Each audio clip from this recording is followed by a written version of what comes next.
गांव में एक जानकी नाम की बूढ़ी भिखारन रहती थी। कभी उसे खाने के लिए मिलता तो कभी बिना खाए ही सो जाती। कोई तरस खाता तो कोई पूछता भी नहीं था। उसी गांव में हल्का और उसकी पत्नी रहती थी। उन्होंने एक नई नई गाय खरीदी थी। जब भी हल्का अपनी गाय को चराने के लिए ले जाता तो जानकी उस गाय को देखती रहती और गाय भी उसे देखती रहती। दोनों एक दूसरे को देख के रोने लगती, मानो जैसे दोनों का कोई गहरा संबंध हो। फिर एक दिन की बात है, हल्का की पत्नी गाय बुलबुल को चराने के लिए ले जा रही थी कि तभी है, ये बूढ़ी बुलबुल को इतना घूर क्यों रही है और रोई जा रही है? देखो तो, अरे ये बुलबुल भी इसको देख के रुक गई और रो रही है। राम तौबा, राम तौबा। ओ बूढ़ी अम्मा, तुम मेरी बुलबुल को इतना घूर क्यों रही हो? हाँ, कोई जादू टोना तो नहीं जानती तुम? कैसी बात कर रही हो बेटी? भिखारन हूँ तो क्या जादू टोना करूँगी। हल्का की पत्नी बुलबुल को घर वापस ले आती है और पूरा दिन चिंता में रहती है। वो बस शाम तक हल्का के आने का इंतजार करती रहती है। आ गए आप, शुक्र है। हाँ, आ गया मैं। क्या बात है, इतना घबराई हुई क्यों हो? बात ही घबराने वाली है। मैं बुलबुल को चराने लेकर जा रही थी। जैसे ही गांव के बाहर पहुंची, वो जो भिखारन है गांव के बाहर, वो हमारी बुलबुल को घूर रही थी और बुलबुल भी उसे देख के वहां रुक गई और रोने लगी। मन बहुत घबरा रहा है जी। मुझे वो बूढ़ी कोई डायन लगती है। पहले तो उसे कभी नहीं देखा। जब से हम बुलबुल को खरीद के लाए हैं, तब से वो भी इस गांव में दिख रही है। ये तो मैं रोज देख रहा हूँ। तुम आज बुलबुल को लेकर गई तो ये सब देखकर तुम घबरा गई हो सकता है ये सब तुम्हारा वहम हो। इस बारे में इतना मत सोचो। लेकिन हल्का की पत्नी वहम में आके बुलबुल को चराने लेकर नहीं जाने लगी। उसे घर पे ही चारा देने लगी और इस बात से बुलबुल भी बहुत परेशान थी, क्योंकि अब उसे घर पे ही चारा दे रहे थे, जिस वजह से उसे बूढ़ी अम्मा नहीं दिख रही थी। और दूसरी तरफ जानकी भी बहुत दुखी थी। कितने दिन हो गए मुझे बुलबुल नहीं दिखी है। बहुत मन तरस रहा है मेरा उसे देखने के लिए, पर क्या करूं? हाँ, एक काम करती हूँ। जिस घर में मेरी बुलबुल है, उसी घर के सामने जाके रहती हूँ। रात के अंधेरे में जानकी बुलबुल से मिलने के लिए उसकी गौशाला में जाती है। उसे खूब प्यार करती है, गले से लगाती है। बुलबुल भी जानकी को देखकर खुश हो जाती है। मेरी बच्ची, तू घबरा मत। मैं तुझे छोड़ के कहीं नहीं जाऊंगी। अब से मैं यहीं तुम्हारी गौशाला के बाहर ही रहूंगी, तुम्हारे सामने। हाँ माँ, मुझे बहुत अजीब लगता है। जब तक आप मुझे नहीं दिखती, तब तक मुझे चैन नहीं मिलता। माँ, अब मुझसे कभी दूर मत जाना। नहीं मेरी बच्ची, अब मैं कहीं नहीं जाऊंगी। जानकी ठीक बुलबुल की गौशाला के बाहर उसके सामने बिस्तर लगा के सो जाती है। दूसरी तरफ उसी रात को हल्का का पड़ोसी चुपके से आके बुलबुल का दूध चोरी कर लेता है। अरे, ये कौन आधी रात को मेरा दूध चोरी कर रहा है? सुबह अगर मालिक को दूध नहीं मिला तो वो क्या कहेंगे? बस इस दूध से मेरा अच्छा खासा गुजारा हो जाएगा। अब बस रोज इसी तरह रात को अंधेरे में दूध चोरी करके ले जाऊंगा और किसी को पता भी नहीं चलेगा। अगले दिन सुबह जब हल्का की पत्नी बुलबुल से दूध लेने जाती है तो बुलबुल को दूध नहीं आता। हल्का की पत्नी बहुत परेशान हो जाती है कि बुलबुल ने दूध नहीं दिया। दूसरी तरफ वो देखती है जानकी भी बुलबुल की गौशाला के बाहर सो रही है। सुनिए जी, आज हमारी बुलबुल ने दूध नहीं दिया और आज ही उस बुढ़िया को भी मैंने अपने घर के सामने देखा। उसकी नजर है हमारी बुलबुल पे। आप मेरी बात नहीं मान रहे हैं। वो जरूर कोई डायन है, काला जादू टोना जानती है। अच्छा, ठीक है, एक दिन देख लो। क्या पता बुलबुल की तबीयत ठीक नहीं हो, इसलिए उसने आज दूध नहीं दिया। अगर कल भी ऐसा ही हुआ तो फिर करते हैं उस बूढ़ी अम्मा का कुछ। अगले दिन फिर से हल्का का पड़ोसी दूध चोरी करके ले जाता है। जब सुबह दूध निकालने आते हैं तो बुलबुल फिर से दूध नहीं देती। देखा जी, मैंने आपसे कितनी बार कहा, वो बुढ़िया डायन है। पहले भी हमारी बुलबुल को घूर घूर के देखती थी। उसके बाद उससे बर्दाश्त न हुआ तो घर के सामने आके बैठ गई। उसने हमारी बुलबुल पे जाने क्या जादू किया है।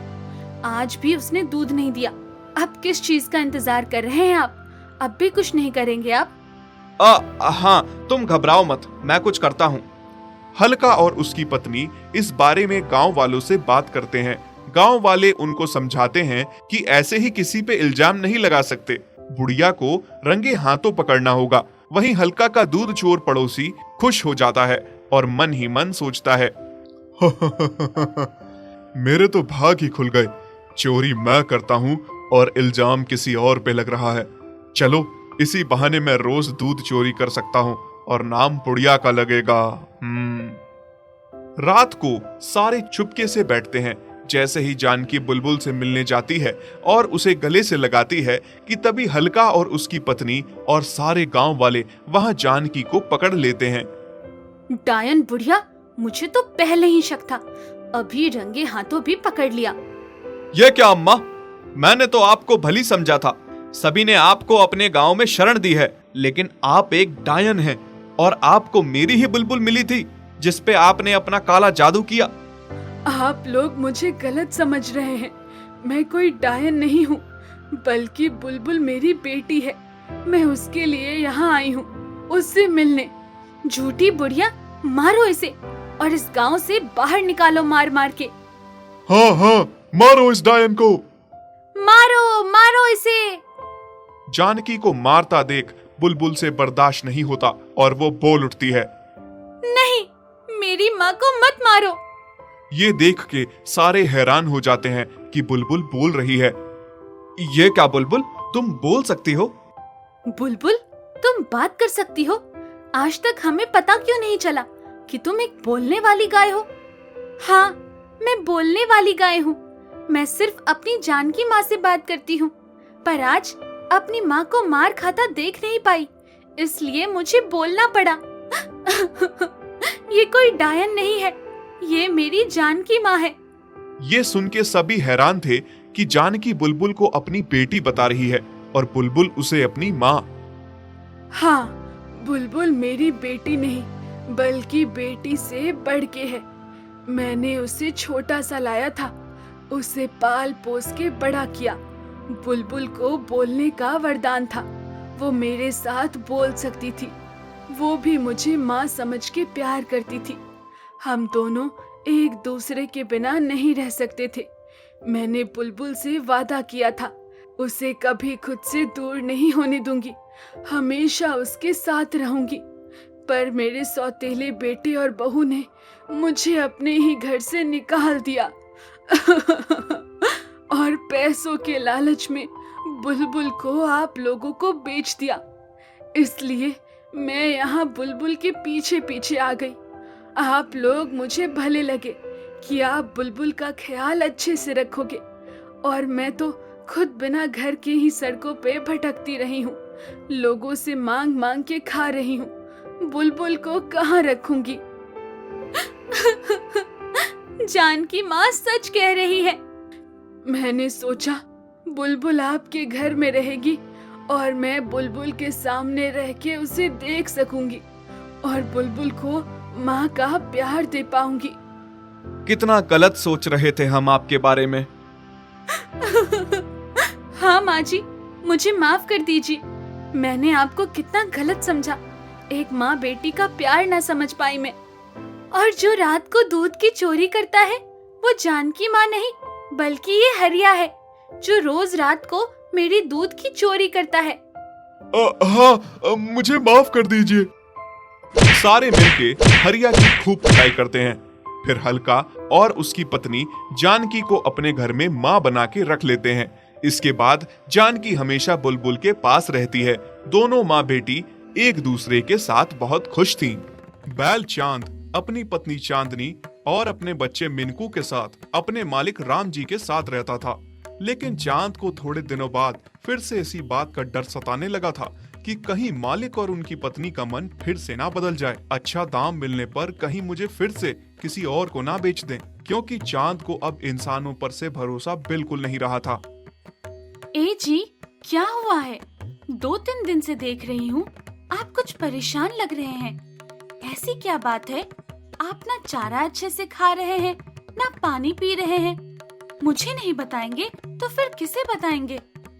चांदनी, मैं सोच रहा था कि मैं तुम्हें और अपने बच्चे को लेकर यहाँ से आज रात को ही निकल जाऊं। क्यों जी? आपको फिर शक हो रहा है क्या मालिक पे कि वो हमें अलग कर देंगे? हाँ, क्योंकि भरोसा एक बार में ही टूट जाता है और बार बार भरोसा नहीं बनता। इस बार मैं अपने परिवार को लेकर कोई रिस्क नहीं लेना चाहता। और रात के अंधेरे में ही चांद अपने परिवार को लेकर वहां से बहुत दूर चला जाता है। मीलों दूर चलने के बाद चांद को एक सुंदर सी जगह नजर आई। अपने परिवार संग चांद ने वहीं अपना एक सुंदर सा घर बनाया और अपने परिवार के भरण पोषण के लिए रिक्शा चलाने का काम करने लगा। चांद खूब सारी मेहनत करने की सोच रहा था। अभी मुझे खूब सारी मेहनत करनी होगी, अपने परिवार की सारी जरूरतें पूरी करनी होंगी। कभी किसी चीज की कमी नहीं होने दूंगा अपनी चांदनी और बच्चे को। इसके लिए मुझे खूब सारी मेहनत करनी है। हाँ। फिर एक दिन चांदनी जब सुबह नहा के तैयार होने लगी तो वो देखती है कि उसकी बिंदी ही खत्म हो गई है। अरे ये क्या? मेरी तो बिंदी ही खत्म हो गई है। कोई बात नहीं, बिंदी नहीं लगाऊंगी तो कौन सी बदसूरत लगूंगी। वैसे भी मिनकू के बाबा कहते हैं मैं हार श्रृंगार करूं या ना करूं, मैं उतनी ही सुंदर लगती हूँ। और अभी हमारे पास इतने पैसे भी नहीं हैं कि हम फालतू की चीजों पे खर्च करें। तभी मिनकू माँ के पास आकर कहता है, हाँ बेटा, बोल क्या हुआ? माँ, मैं अभी अभी पड़ोस के एक बच्चे के पास खिलौने देख के आया हूँ। माँ, मुझे भी खिलौना चाहिए। मेरे पास तो एक भी खिलौना नहीं है। बेटा देख, तेरे बाबा पूरी कोशिश कर रहे हैं ना हमें बेहतर जिंदगी देने की। अभी हमारे पास इतने पैसे नहीं है बेटा कि हम कुछ भी खरीद सके। जो कुछ भी था तुम्हारे बाबा ने रिक्शा खरीद लिया। थोड़े दिनों में काम अच्छा चलने लगेगा, फिर तुम्हें तुम्हारे बाबा बहुत सारे खिलौने ला के देंगे। और बेटा, जरूरी नहीं होता जो लोगों के पास है वो हमारे पास भी हो। ठीक है माँ। पीछे खड़ा चांद चांदनी और मिनकू की सारी बातें सुन लेता है और बहुत दुखी होता है। मैं कैसा पिता और पति हूँ जो अपने परिवार की जरूरतों को भी पूरा नहीं कर पा रहा हूँ। उस दिन चांद ने खूब मेहनत की, देर रात तक रिक्शा चलाता रहा और उसी दिन अच्छा धन कमाया। उधर चांदनी चिंतित थी, चांद को आने में देर हो गई थी। उसकी नजरें तो दरवाजे पर ही टिकी हुई थी। तभी थोड़ी देर बाद चांद घर आया, हाथ में कुछ तोहफा लेकर आया था। कहाँ थे आप? इतनी देर क्यों हो गई आज? आपको पता है मन में अजीब अजीब ख्याल आ रहे थे। अरे भाग्यवान, इतनी चिंता क्यों करती हो? आज से तो मैं इसी समय आया करूंगा। शाम के समय कमाई अच्छी होती है, सवारी शाम के समय ही मिलती है। और आज देखा मैं कितना धन कमा के लाया हूँ और तुम दोनों के लिए भी कुछ लाया हूँ। बाबा, मेरे लिए कुछ लाए हो क्या? दिखाओ दिखाओ। चांद मिनकू के लिए ढेर सारे खिलौने लाया था, जिन्हें देखकर वो बहुत खुश हुआ। माँ देखो, सुबह इन्हीं खिलौनों की बात चल रही थी और अभी बाबा मेरे लिए वो लेकर भी आए। कितने अच्छे बाबा हैं। फिर चांद पैकेट में से बिंदी निकाल के चांदनी को देता है। अरे आपको कैसे पता था मेरी बिंदी खत्म हो गई है? मुझे सब पता रहता है भाग्यवान, और तुम बिंदी में बहुत सुंदर लगती हो। आप भी ना जी। वैसे क्या जरूरत थी इतना खर्चा करने की? ऐसे ही चांद का कामकाज ठीक ही चल रहा था कि कुछ दिनों बाद रोजाना की तरह चांद अपने काम पे गया। चांद ने कुछ ही दिनों में अपने व्यवहार से लोगों का दिल जीत लिया था। सारी सवारियां उसी के रिक्शे में बैठना पसंद करती थी, पर कुछ बुरे लोगों को ये बात अच्छी नहीं लगती थी और आपस में बातें करते हुए वो कहते हैं, यार शंभू, इस चांद ने तो कुछ ही दिनों में अपना धंधा जमा लिया है। जब से ये यहाँ आया है तब से हमारा काम ठप हो गया है। हाँ यार, तू सही कह रहा है। मुझे ऐसा लगने लगा है कहीं हमें थोड़े दिनों में रिक्शा बेचकर घर पे ना बैठना पड़े। पर करें भी तो क्या करें? बहुत कुछ कर सकते हैं हम। इसको मार के अपने रास्ते से हटा सकते हैं, पर तुम दोनों अगर मेरा साथ दो तो यार, मैं तो तुम्हारे साथ हूँ, पर इस मुरारी से पूछ लो, मुझे इस पे भरोसा नहीं है। क्या मुरारी, देगा हमारा साथ? और इसमें तो तेरा भी फायदा है। नहीं, मैं तुम्हारा साथ इसमें बिल्कुल भी नहीं देने वाला। भले ही मेरा काम न चले, पर मैं अपने स्वार्थ के लिए किसी की जान नहीं ले सकता। मैं तो तुम दोनों को भी मना कर रहा हूँ, ये सब मत करो, ये पाप है। अरे, मुझे इस पे पहले ही शक था। ये है ही डरपोक, किसी काम का नहीं है ये।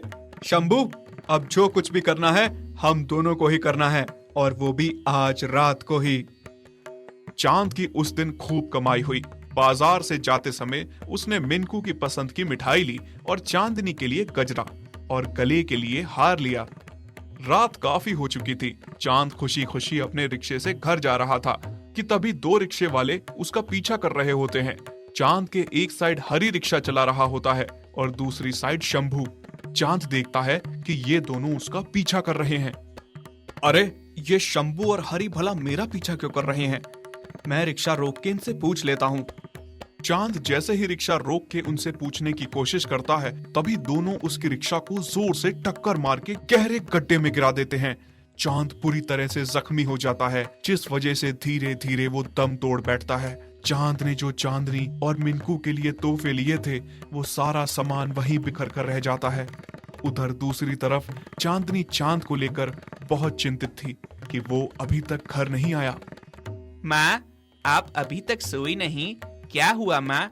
बाबा अभी तक आए क्यों नहीं? मैं तो सो गया था, मुझे पता ही नहीं चला। हाँ बेटा, देखना, आज तो तेरे बाबा को बहुत देर हो गई है, वो अभी तक घर नहीं आए। मुझे बहुत चिंता हो रही है। बेटा, तू घर पे रुक, मैं तेरे बाबा को देखने बाहर जा रही हूँ। माँ, मैं भी चलता हूँ आपके साथ। दोनों चांद को ढूंढने निकलते हैं। बहुत ढूंढने के बाद उनको चांद नहीं मिलता। दोनों बहुत परेशान होते हैं। तभी अचानक से मुरारी वहां से रिक्शा लेकर गुजरता है और वो चांदनी और उसके बेटे को देखकर रिक्शा रोक के उनसे पूछने लगता है।